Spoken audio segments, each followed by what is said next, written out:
Hey, that worked out perfectly. So today we have our friends from the Instagrams joining us today. So, hi, everybody from Instagram. Welcome to the live stream. We, for some reason, cannot get our technology to work so that you can join us in this live stream, but we're so happy that you're here and hanging out with us. So, today we're talking about what happens when people don't know the words that you're using.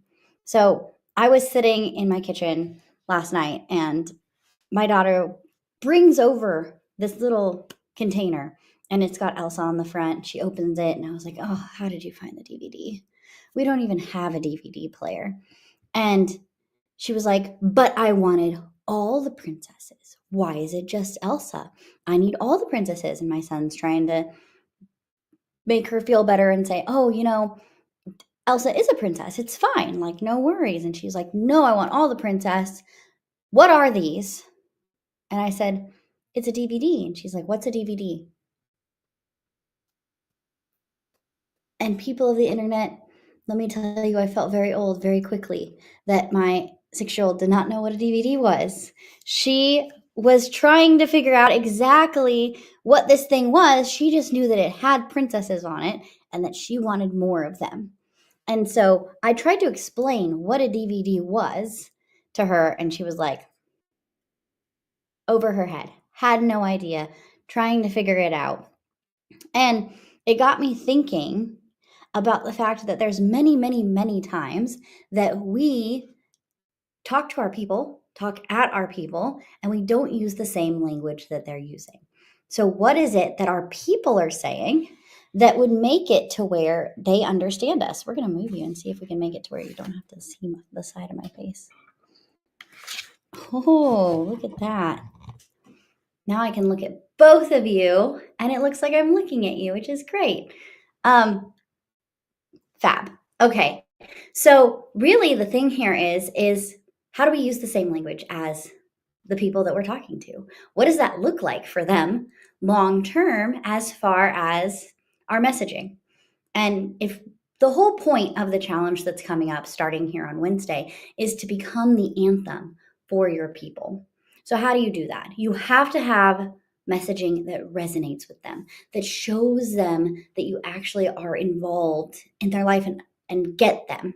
This comes from knowing our people really well, because I'm sure that you've been reading something on the internet and you're like, oh my gosh, how did they know that I was struggling with that? How did they know that I was having to do X, Y, and Z? How did they know? Fill in the blank. And here's the thing. They didn't know that you specifically were dealing with that thing. Just like we don't know specifically each person in our audience who's dealing with something or has the problem that we're trying to solve. But we know so well what the language is around that problem. So if you've had this problem yourself and you're fixing it for yourself, then we have to say, okay, what were the things that you were saying? What were you talking about? What were you telling your partner, your friends? If you had a journal, I always tell my clients, if you had a journal during this time, that's the perfect place to start, is grab that journal and start reading through. What were the things that you were saying? What were the exact words that you were saying? If this is a problem that you didn't have or that you didn't journal about, going back to clients that you've worked with or people that you want to work with and saying, what does this look like for you? Why is this pain so much that you need to solve it? And why can't you solve it yourself? That second question is really important, because when we start to sell something to somebody to solve a problem for them, if they can solve it themselves, why would they buy it from us? Even if it would take them longer. This was a really popular thing years ago, is that in the online space, people would go, well, everything's on the internet. Why can't I just go find it? Absolutely. Everything is on the internet. But do I want to take the time to go ahead and solve the problem myself by going and looking things up and doing these things? For example, I'm in the middle of writing a speech for the thing Orlando, which is in November. And it's all about imagination and this idea behind the science of the color purple. And we could go into a lot of details with that. But the thing is that when I was searching things over the weekend and reading through articles, I thought to myself, it would be so much easier if somebody just handed me all of the resources that I needed in order to write this speech. But because this hasn't been done before, I'm the one having to do it. And as the business owner, you are the person who is pulling all of those things together. You're curating the perfect thing so that your clients can now do it faster and easier than you did, which is why we like to pay for things. That's why we want to go to the doctor. Could we get a degree and learn all the different diagnoses that we need in order to diagnose ourselves and our families and all of that? We could, absolutely.